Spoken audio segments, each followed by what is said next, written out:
One of the greatest mysteries in history is the secret of Jewish survival.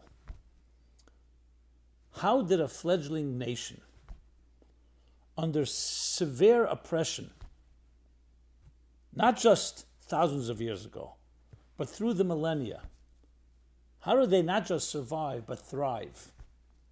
When all other empires, literally every one, the Egyptian, the Assyrian, the Babylonian, the Greek, the Persian, the Roman, the Spanish Empire, and many more are literally gone.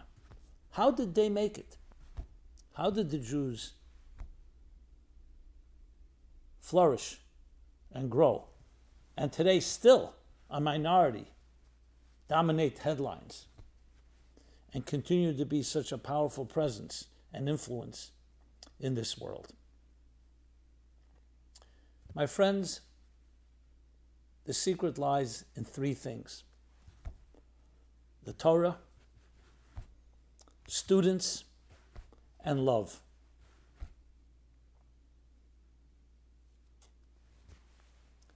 When Moshe Rabbeinu, Moses, came down from Mount Sinai, he brought with him the Torah, a document, a mandate, a divine mandate from God, a blueprint for life. Tremendous scholarship, all included in that Torah. The written Torah, the oral Torah, as it would be developed through the years that followed. But it wasn't just a book. It wasn't just a body of literature. Students. Moshe Rabbeinu had students. He taught. He taught these students. So you can have a book, you can have many books, but if you don't have students, who's living it? Who's teaching it? Who's breathing it? And then love, all saturated with what Rabbi Akiva called the Klal Gadol B'Torah, the fundamental principle, foundation, and cornerstone of all of Judaism, all of Torah. V'ahavta l're'echa kamocha. Love your fellow like yourself. You take these three ingredients and bring them together, and you have the secret to eternity. The Torah, of course, is the blueprint, is the teachings, is the guidebook, a roadmap for life. Without that, you don't have a centerpiece, you don't have a hub. The Torah provides a framework, an infrastructure that guides us in every area of life, both on the halachic level, law, the philosophical level, the spiritual level, pshat, remez, drusad, pardes, the literal, the allegorical, the Talmudic, the homiletic, and the mystical, with all its dimensions, the written, the oral, the Talmud, the Mishnah, the Gemara, the Zohar, the Midrashim, and through all the generations, a body of work that is still not fully appreciated, that lays out a comprehensive framework for life, every aspect of life, from litigation to damages, to how to live a spiritual life, how to live a transcendent life. That, of course, is the centerpiece. But a Torah without a community, without people, without students, remains a book, remains abstract. It is the students that bring it alive. So it's an education system that's passed on ish mipi ish, a Masorah, a chain that's passed on from Moshe, like we say in the Pirkei Avot, in the ethics of the fathers, Moshe kibel Torah miSinai. Moshe received the Torah from Sinai, u'Masara leYeshua. He gave it to Joshua. And Joshua, Yeshua, l'skenim, to the sages. And skenim l'nevim. And he continues on through the generations, passing on teacher to student, word of mouth.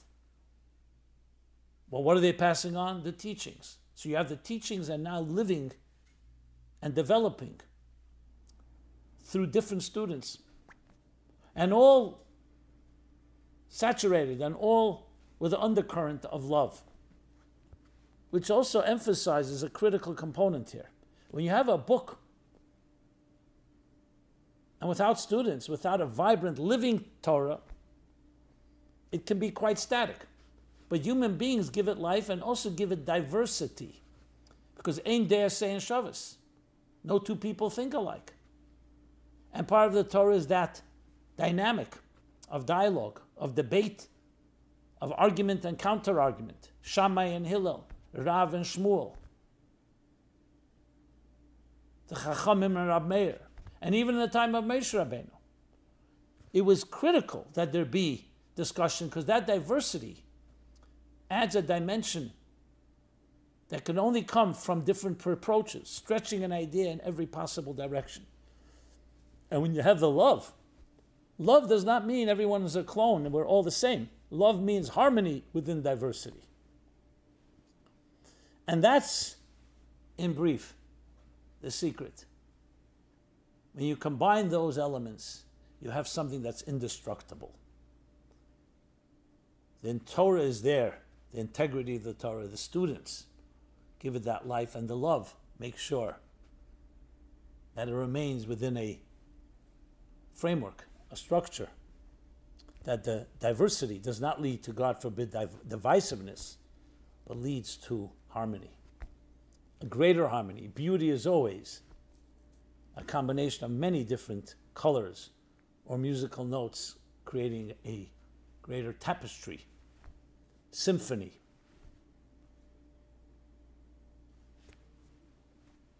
We're gathered here to honor the third Yahrzeit of Rabbi Adin Steinsaltz. And I want to thank the Shalhevis learning community, the Steinsaltz Yeshiva, the Steinsaltz Center, Beth Tfilah, and all those that make this event possible. And Rav Adin personified and captured all these three elements. Torah giant. Look at the books that he authored, the different projects. Many still are being developed. The Torah. Students. Established a yeshiva. Number of yeshivas. Many students. So it's not just the man. His students carry on the legacy, continue the teaching, the approach, and all saturated with a profound love. When you look at the diversity of the different people Rabbi Din inspired, educated, that diversity tells you much. You know, one of the challenges in our time is there may be great scholars and there may be great pious people, but they don't often get along with each other. You want to be Melamed Chus, find merit? Yes, because people have strengths and sometimes difficult for them to understand and appreciate another strength. But the greatest strength of all, of MS, is when you see diversity.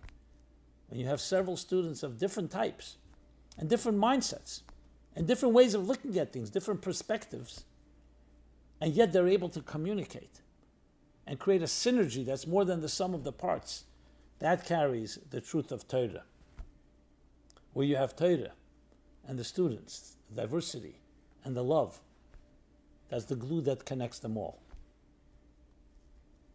Therefore, it should be no surprise that the birthday of Rabbi Adin, the beginning of Av, in the 9 days, and his Yahrzeit, in the second half of Av, after the 15th of Av, are all in this month of Av, which is a month of paradox. On one hand, we know this is the saddest month in the Jewish calendar, marked by Tisha B'Av, the 9th of Av, the day when the Talmud, the Mishnah tells us of the 5 tragic events that happened. Of course, perhaps the most prominent, the destruction of the first and second temples, with the second temple being destroyed because of sinas chinam, baseless hatred and divisiveness. But at the same time, we're told that on the day of Tisha B'Av, the 9th of Av, Mashiach is born. That's why we say Nachim in the afternoon service.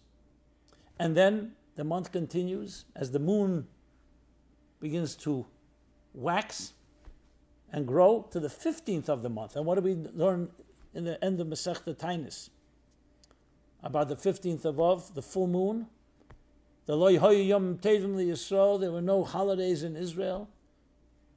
K'chamisha Asar B'Av U'Kiyem HaKippurim, like the 15th of Av and Yom Kippur. Equating the 15th of Av to Yom Kippur. And the Talmud goes on to explain the different reasons for it. Different events, all connected to what? To unity. The antithesis, the exact opposite of the disunity that destroyed the temple. Comes the Arizal, and he explains what lies behind all these reasons. It's the full moon. That after the desecration and the violation of Malchus, the language of Kabbalah, of the moon, on the 9th of Av, the 15th of Av is the greatest holiday. More than the 15th of all other months, including Passover and Sukkot and Purim, because it comes after such a great descent. Now comes a great ascent.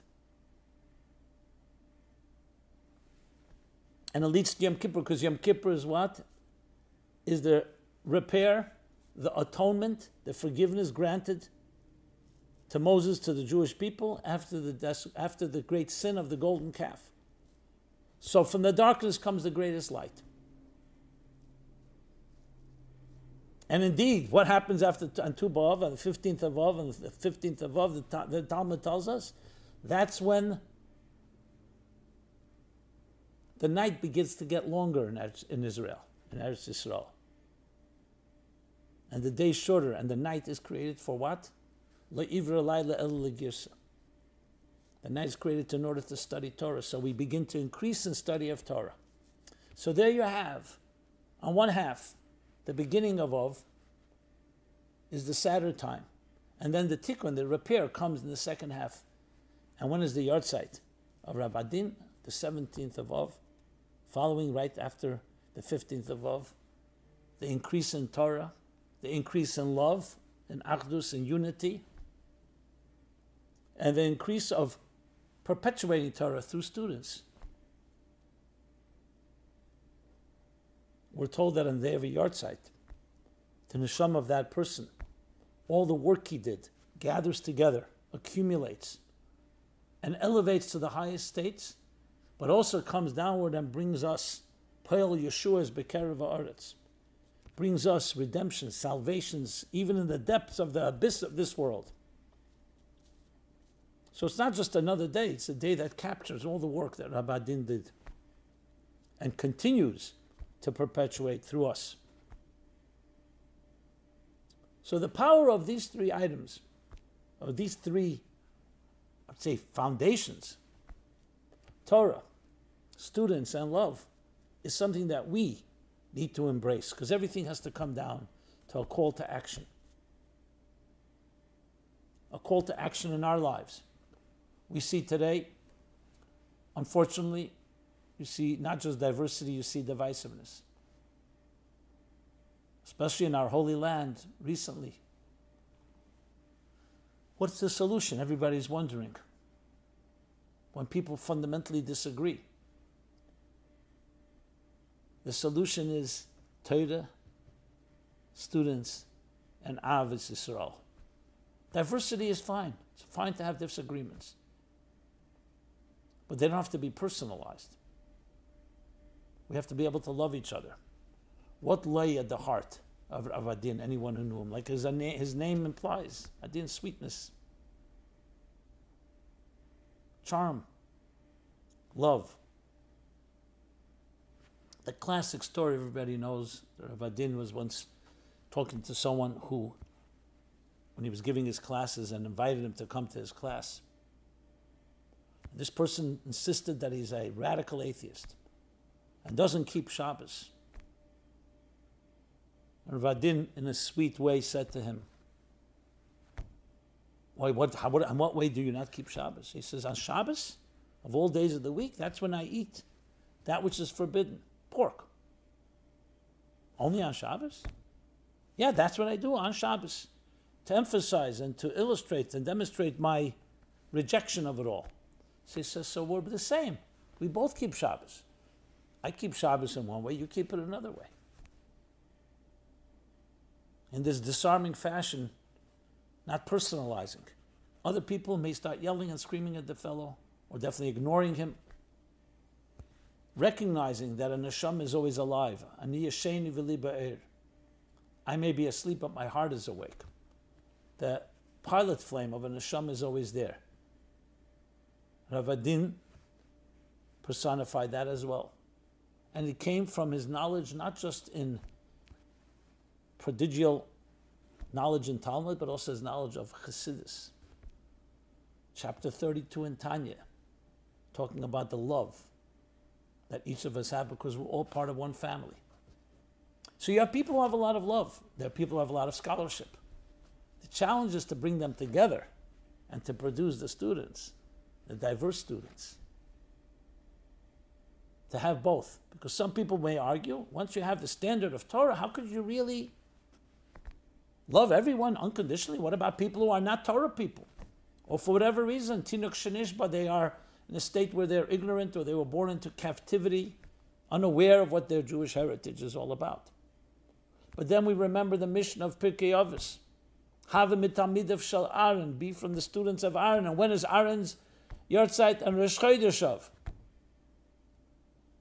And the Rosh Chodesh of Magdim Refuah Lamaka, right when the 9 days begin. And what does it say? Mitamidav shel Aaron, Oyev Shalom v'Reidav Shalom, love peace and pursue it. And peace means much more than just the absence of war. Shalom means complete wholesomeness. And he says, Oyev esabriyas u'makarvon l'teira. Love the creatures. Why the creatures? So he explains in the Tanya chapter 32, that even if the person to your eye does not seem to have any other quality but the mere fact that he's a creature of God, just by that alone, even though it's hard to imagine someone shouldn't have any other qualities, but that alone is worthy of love.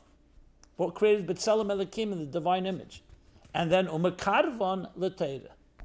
Don't bring the Torah to him. Mekarvon, bring him or her closer to Torah. Again, Torah and love. But it begins with the love. And it's a love extended to each one of us. So here in the month of Av, birthday and Yahrzeit of Rabbi Din, we honor and celebrate, and more importantly, commit to making sure to perpetuate Mechayel al Chayil, Mailam B'Kedesh, from strength to strength and always growing, perpetuation of Torah that speaks to every individual. The producing of students, making sure it's perpetuated through students, not just remains a book without legs and arms and mouthpiece and mind and heart, that makes it living in the vibrant structure of teacher, student, student, student,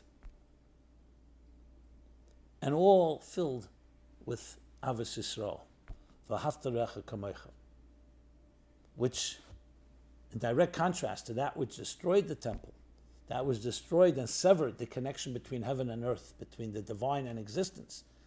Our love, Barchenu Avinu Kolonu Ke'echad. God blesses us when we're one, when a father sees his children. As diverse as they may be, all joining together, there's no greater nachas and no greater joy.